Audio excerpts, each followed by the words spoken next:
जोहार। मैं बोल रहा हूं राजेश कुमार। आज हम लोग पॉलिटी का बेसिक चीज देखेंगे और इसमें कहीं दूर दूर तक रटने की कोई जरूरत नहीं पड़ेगी। समझना, प्राइमरी चीज होता है संसद। पॉलिटी में अगर पढ़ना शुरू करना हो तो यहीं से शुरू करना, रेगुलेटिंग एक्ट से शुरू करने की जरूरत नहीं है।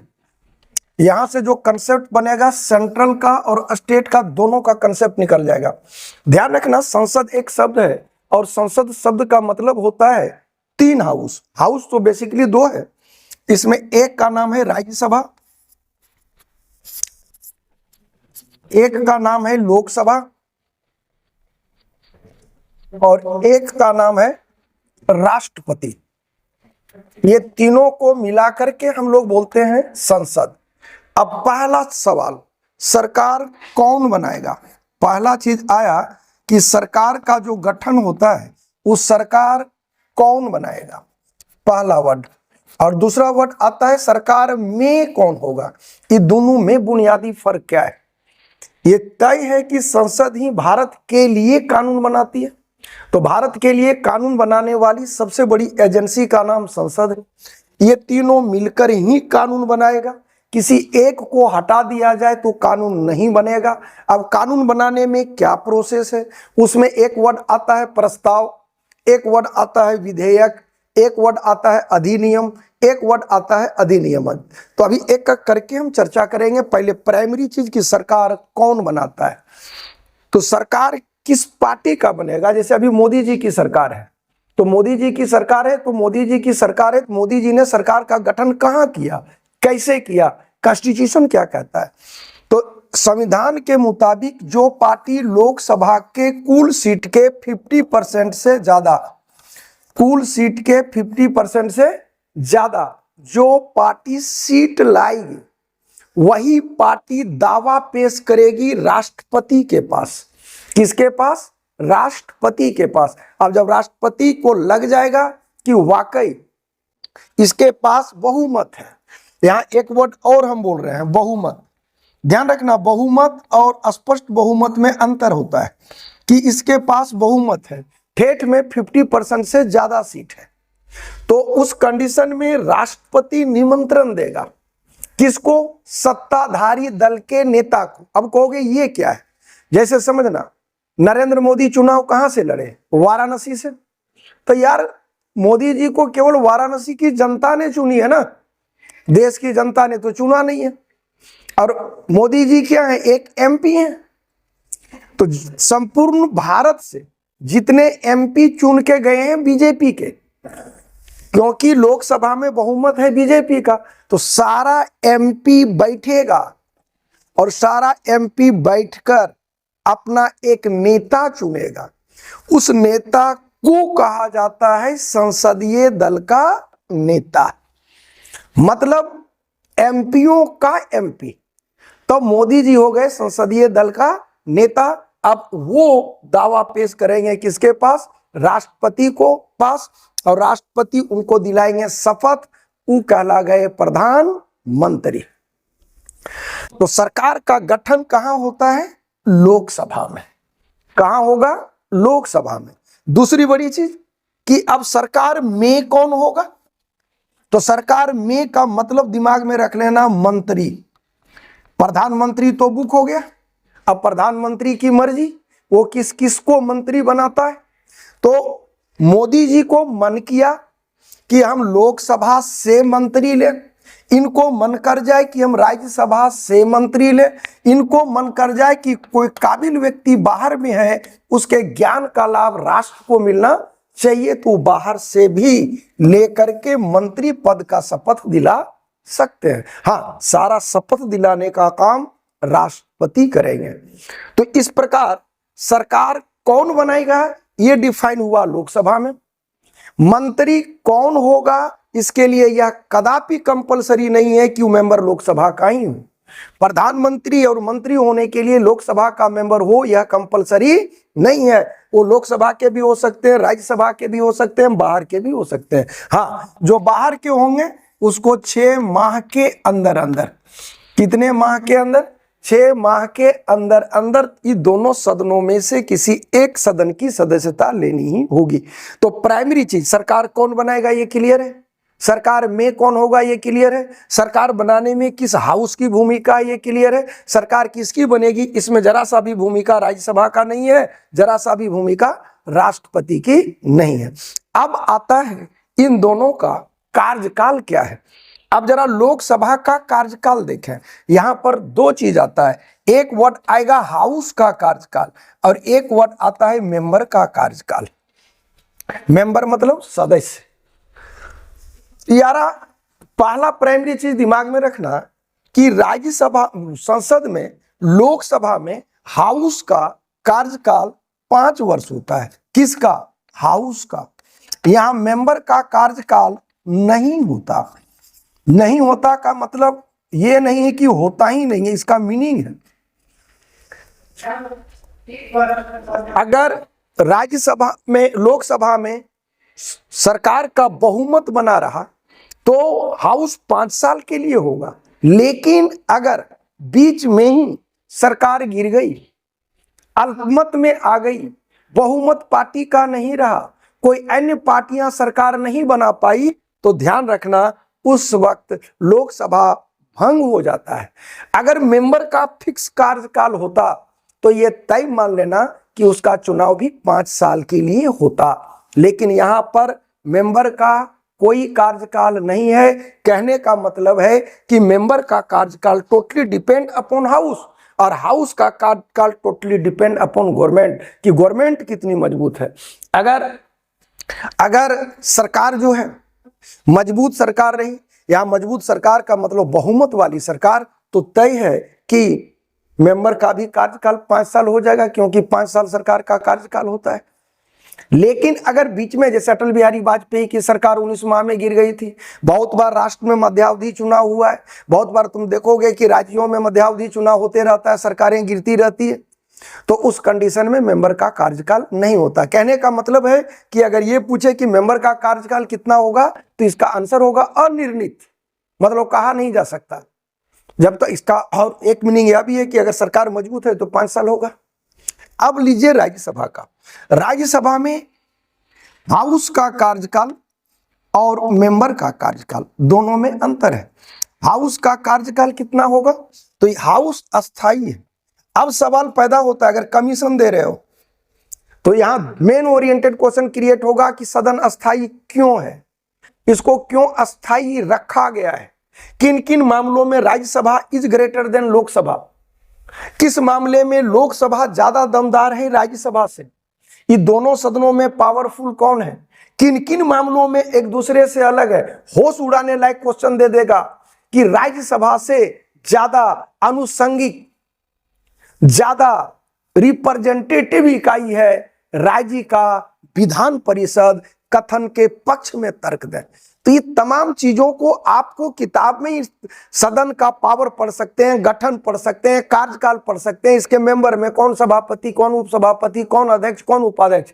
लेकिन अगर वाकई यूपीएससी क्रैक करना है, कमीशन निकालना है, तो आपको दिमाग का नस खुला रखना होगा कि जो क्वेश्चन कह रहा है आंसर उसी का लिखना है, पहली प्राथमिकता। दूसरी चीज 200 से 250 शब्द में लिखना है। यारा 3 घंटे की मूवी बन जाती है एक स्टोरी में, जिसमें हीरो हीरोइन का खाली शादी हो जाता है या हीरो रिवेंज बदला ले लेता है। कहने का मतलब है उसका फिल्मांकन, उसका चित्रांकन बहुत महत्वपूर्ण होता है। और 2 टाइप की शैली होती है लिखने की, एक आता है प्रत्यक्ष शैली, एक आता है तरंग शैली। प्रत्यक्ष शैली का मतलब है कि जो आप लिख रहे हैं सबसे आइडियल शैली कमीशन में यही माना जाता है।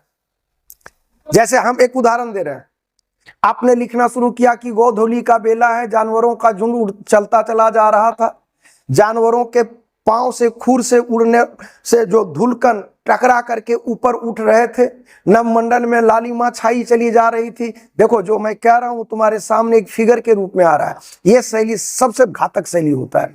और तरंग शैली में अप एंड डाउन होता है कि मैं खुशियों से लबरेज होकर निकला था, पता चला कि फलाना की मृत्यु हो गई। देख रहे हो एकदम कितना गर्द खा रहा है। तो सबसे बेहतरीन शैली प्रत्यक्ष शैली होती है। तो आपको कंसेप्ट ढंग का डेवलप करना होगा और तुलना करना होगा। अगर क्वेश्चन दे दे आपको कि राज्यसभा ज्यादा पावरफुल है लोकसभा से, तो आपको प्रमाणित करना होगा। अगर दे दे कि राज्यसभा बेकार का निकाय है तो प्रमाणित करना होगा। मैं एक एक चीज को दोहरा दूंगा, नोट्स कलम उठाने की जरूरत नहीं पड़ेगी। बहरहाल राज्यसभा अस्थायी है, तो यहां सवाल पैदा होगा क्यों, बाद में चर्चा का विषय, नेक्स्ट वीडियो में चर्चा करेंगे। दूसरा आता है कि राज्यसभा में मेंबर का क्या कार्यकाल है, तो मेंबर का कार्यकाल 6 साल है। अब है कि 1/3 सदस्य आते हैं जाते हैं, इन तमाम चीजों पर चर्चा बात का इश्यू है। 100 बात की एक बात, लोकसभा में हाउस का कार्यकाल है और राज्यसभा में मेंबर का कार्यकाल है। सवाल है कि ऐसा क्यों रखा है, तो इन तमाम पहलुओं की चर्चा करेंगे। अभी तो मैं बुनियादी तौर पे खड़ा कर रहा हूं। तो ये आ गया यहां तक का कड़ी। अब आता है कानून बनाने की प्रक्रिया। इसमें एक वर्ड आता है प्रस्ताव, ई क्या है। दूसरा वर्ड आता है अधिनियम, एक वर्ड आता है अधिनियमित,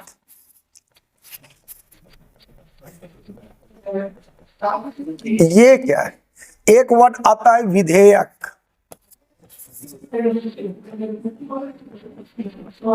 ये क्या है। ये 4 पहलू को समझना। सरकार का गठन लोकसभा में हो गया, डन है। अब सरकार बनाएगी कानून, तो सरकार ने आवाम की, आम जनता से बहुतों वादा किया कि अगर मेरी सरकार आएगी तो मैं ये करूंगा वो करूंगा, अच्छे दिन आएंगे। चलिए डन है। अब जो जो काम सरकार को करना है उन तमाम चीजों का एक दस्तावेज तैयार होगा, एक भाषण तैयार करेगा लोकसभा का सचिवालय, जिसमें सरकार की तमाम नीतियां, आने वाले समय में जो कानून बनाए जाएंगे उन तमाम कानूनों के संबंध में एक दस्तावेज तैयार किया जाएगा और उस पर भाषण देंगे राष्ट्रपति सदन में जाकर। और सदन में राष्ट्रपति जो भाषण देते हैं वो भाषण नहीं कहलाता है, वो सरकार की नीतियों को उजागर करता है, जो यह बतलाता है कि आने वाली समयावधि में सरकार कौन कौन सा कदम उठाने जा रही है। तो राष्ट्रपति के द्वारा सदन में कही गई उन तमाम बातों को हम लोग कहते हैं अभिभाषण। वो कोई आम नेता का भाषण नहीं है, वो सरकार का नजरिया है कि आने वाले समय में सरकार क्या करने जा रही है, तो वो कहलाएगा अभिभाषण। और नेता लोग जो इधर उधर भाषण देता है वो भाषण है। तो अभिभाषण में ये क्लियर हो गया कि सरकार आने वाले समय में कौन सा कानून बनाने जा रही है। अब अगला कड़ी, अब ठीक है ये क्लियर हो गया, सरकार का गठन हो गया, मंत्री बन गए, राष्ट्रपति के माध्यम से सदन में भाषण भी हो गया, सदन में भाषण के माध्यम से क्लियर हो गया राष्ट्रपति के अभिभाषण से कि आने वाले समय में सरकार कौन सा कानून बनाने जा रही है। अब मान लिया जाए कि एक कानून बनाया जा रहा है कि टाइगर सर उर्फ राजेश सर जो पढ़ाएंगे वो फ्री पढ़ाएंगे, ये कानून बनाना है। तो इस कानून के लिए पहले आएगा प्रस्ताव। प्रस्ताव का मतलब विचार, कि सरकार विचार कर रही है कि जिस किसी को राजेश सर पढ़ाएंगे उसको फ्री पढ़ाएंगे। तो ये प्रस्ताव है सरकार की ओर से। अब इसको कानूनी रूप देना है तो लिखित फॉर्मेट में आएगा। वो लिखित फॉर्मेट में जो आएगा वो कहलाएगा विधेयक। अब कहलाएगा कि वो विधेयक कहाँ आएगा, तो यार विधेयक वो राज्यसभा में भी आ सकता है, वो विधेयक लोकसभा में भी आ सकता है।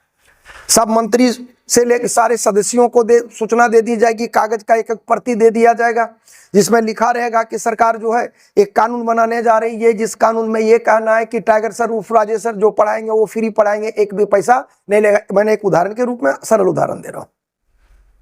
अब वहां 2 पक्ष है, एक सत्ता पक्ष है एक विपक्ष है। अब जरा इसमें ब्रांच मत खींचना कि विपक्षी किसको कहते हैं, विपक्षी पार्टी का दर्जा कब दिया जाता है, एक एक चीज तोड़ेंगे।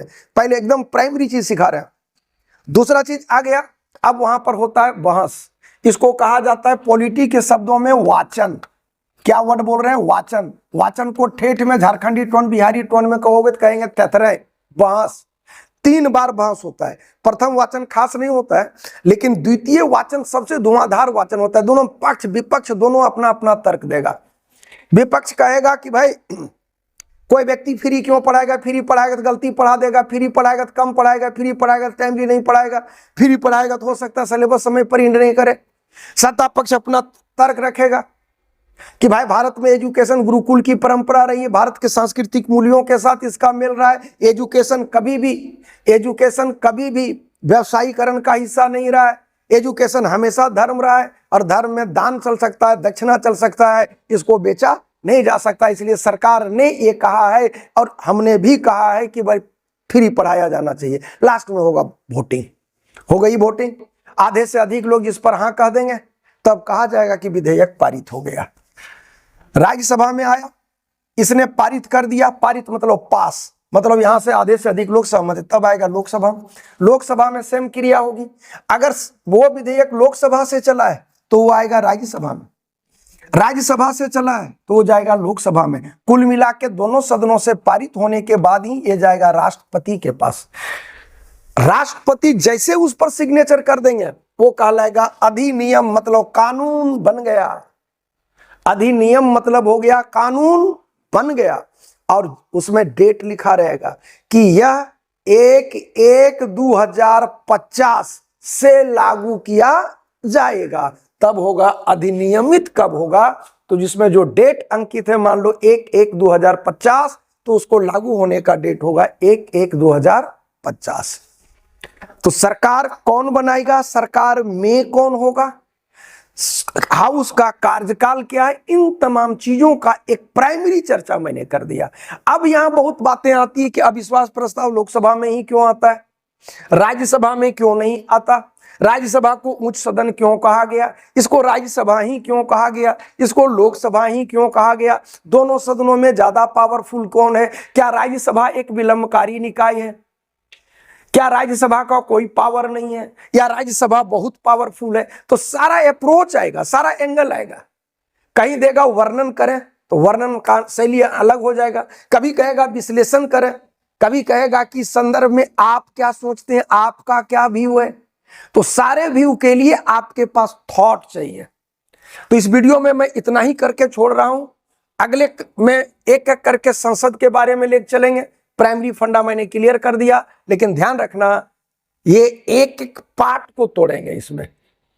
अब जरा देख लो, यहां राज्य के साथ क्या है, सभा, फनी मूड में आ जाओ।